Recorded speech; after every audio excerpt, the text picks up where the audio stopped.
بسم اللہ الرحمن الرحیم۔ اور بغیر ہادی کے کائنات کو چھوڑ دے ہو ہی نہیں سکتا۔ رسول خدا حضرت محمد مصطفیٰ صلی اللہ علیہ وآلہ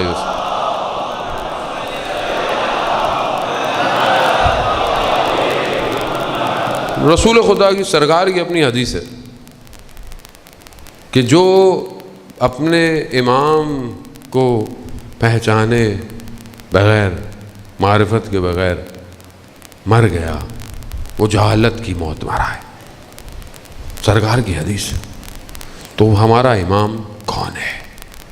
عزیزان محترم، وقت بہت تیزی سے آگے جا رہا ہے، خوب کیسے پہچانے؟ جب نظام الہی ہے، اس کو درک کرنے کے لیے باطن بھی پاک چاہیے۔ دشمن جہاں باہر سے حملہ کر رہا ہے، آپ کے کلچر پہ حملہ کر رہا ہے، آپ کی اکنامکس پہ حملہ کر رہا ہے، یہ سب دشمن کے حملے ہیں، پوری دنیا پہ ہے، آپ کے اوپر بھی، ہم بھی کھا رہے ہیں۔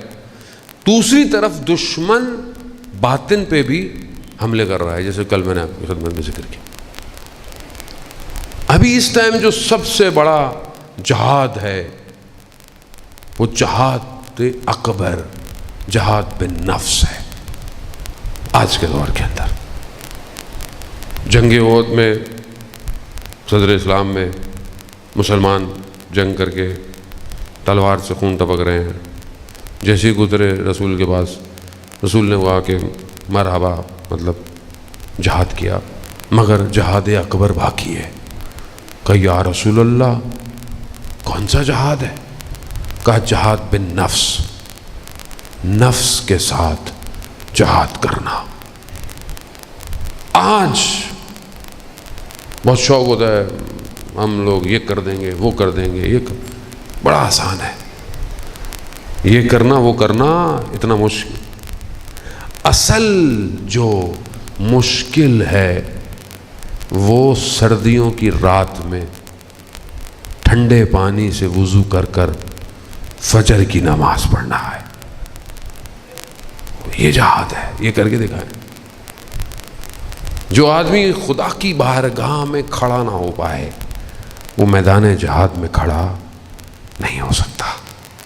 عزیزان محترم، صدر اسلام میں ایک جوان صبح نماز میں رسول کی خدمت میں حاضر ہوا، رسول نے دیکھا اس کی کیفیت بہت الگ سے ہے، کہا کہ جوان کیا ہوا؟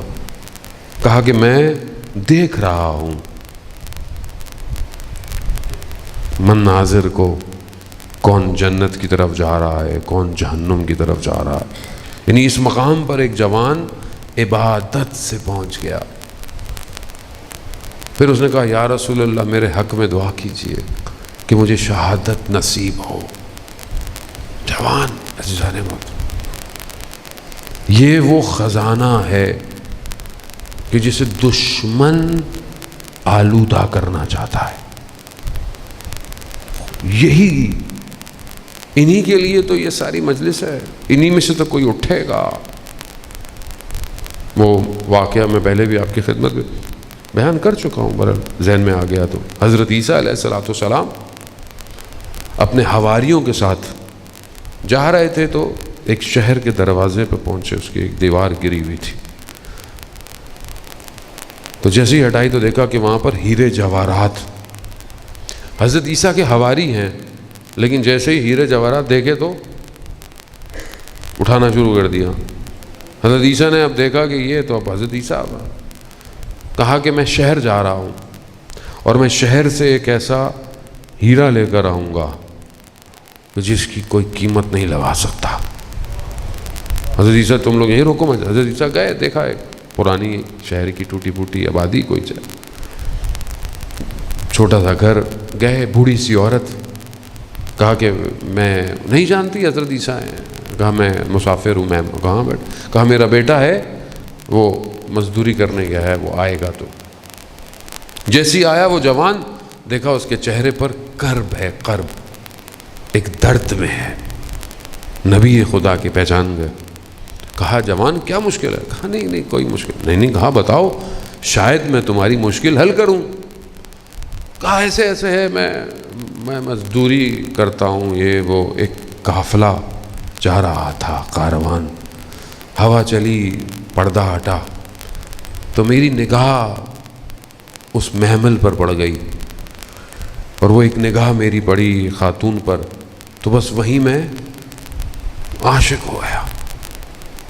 لیکن جب میں پیچھے پیچھے پہنچا تو وہ یہاں کے جو سلطان ہے، جو بادشاہ ٹائپ، اس کا کاروان تھا، اور وہ اس کی بیٹی ہے، اور اب یہ قرب اندر کھائے جاتا ہے۔ میں تو غریب سا آدمی، میں کیا کروں؟ حضرت عیسیٰ نے کہا یہ تو کوئی مسئلہ ہی نہیں، کہا میرے ساتھ تم چلو باہر نکلے، کہا پتھر جمع کرو، تشت میں جمع کیا۔ حضرت عیسیٰ نے اذن الہی سے ان سب کو ہیرے جواہرات میں بدل دیا، کہا یہ جاؤ لے جاؤ بادشاہ کی خدمت میں اور اس کو دے دینا۔ وہ لے گیا، اور پھر اپنی درخواست، جب بادشاہ آتا تھے تو ہیرے جواہرات جانتا تھا، جب اس نے اتنے قیمتی پتھر دیکھے تو کہا کہ کیوں آئے ہو؟ کہا کہ رشتے کے لیے۔ کہا میں دے دوں گا، ایک اور ایسا تشت لے آؤ۔ وہ پھر آیا، حضرت عیسیٰ کے لیے کوئی مسئلہ ہی نہیں تھا، دوبارہ بنایا، لے گئے۔ ادھر شادی ہو گئی، جب سب ہو گئی تو اس بادشاہ نے دیکھا جوان اچھا ہے، اپنا سارا تخت تاج اس کو دے دیا، اب تم فقیر بادشاہ بن گیا۔ حضرت عیسیٰ کو بولا کہ حضرت عیسیٰ کو دیکھا، حضرت عیسیٰ نے بولا اچھا میں اب چل رہا ہوں۔ کہہ رہے کہاں جا رہے ہیں؟ ابھی تو اچھی زندگی گزارنے کے دن آئے ہیں۔ کہا نہیں، یہ زندگی کوئی مقصد نہیں ہے۔ کہا کیوں؟ کہا اس سے بھی بڑی اور چیزیں ہیں۔ کہا کیا ہے؟ کہا خدا کی بندگی ہے۔ اس جوان نے کہا کہ مجھے تخت و تاج دے کر آپ خود جو ہے وہ بندگی، اس نے سب چھوڑا، حضرت عیسیٰ کے ساتھ چلنا شروع ہوا۔ اب ہواری سوچ رہے ہیں کہ کوئی ہیرا آئے گا، کوئی جواہرات آئیں گے۔ جیسے ہی پہنچے تو کہا کہ وہ کہاں ہے جو قیمتی ہیرا آپ لینے گئے تھے؟ کہا وہ قیمتی ہیرا اس جوان کا قلب ہے جس میں خدا بستا ہے۔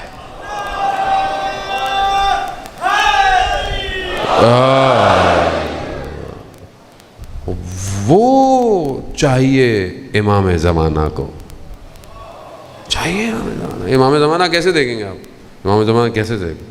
کیسے حسین ابن علی نے لوگوں کو سلیکٹ کیا ہے؟ کیسے کیا ہے؟ کوئی لوگوں کے خاندان تھے؟ نہیں، قلب، جس کا دل اللہ کے لیے دھڑکتا ہو، ولی الزمان اسی کا انتخاب کرتا ہے۔ آیت اللہ غازی طباطبائی رضوان اللہ تعالیٰ علیہ بیان فرماتے تھے کہ اپنے دل کو کسی کو کرائے کو مت دینا، یہ صرف خدا کے لیے ہے، صرف خدا۔ تو آج ہم اپنی زندگی میں دیکھیں عزیزان محترم، ہمارے قلب میں کیا ہے؟ کہاں ہے قلب؟ مجلس حسینی پاک کرنے کے لیے، پاک جیسا بھی ہے انسان جہاں پہ بھی ہے، لیکن جب یہاں آ جائے پاک ہو جاتا ہے۔ آپ یقین کریں کوئی ایسی جگہ نہیں ہے دنیا میں جو قلب کو پاک کرے، کوئی نہیں، اور اس میں میرا آپ کا کوئی کمال نہیں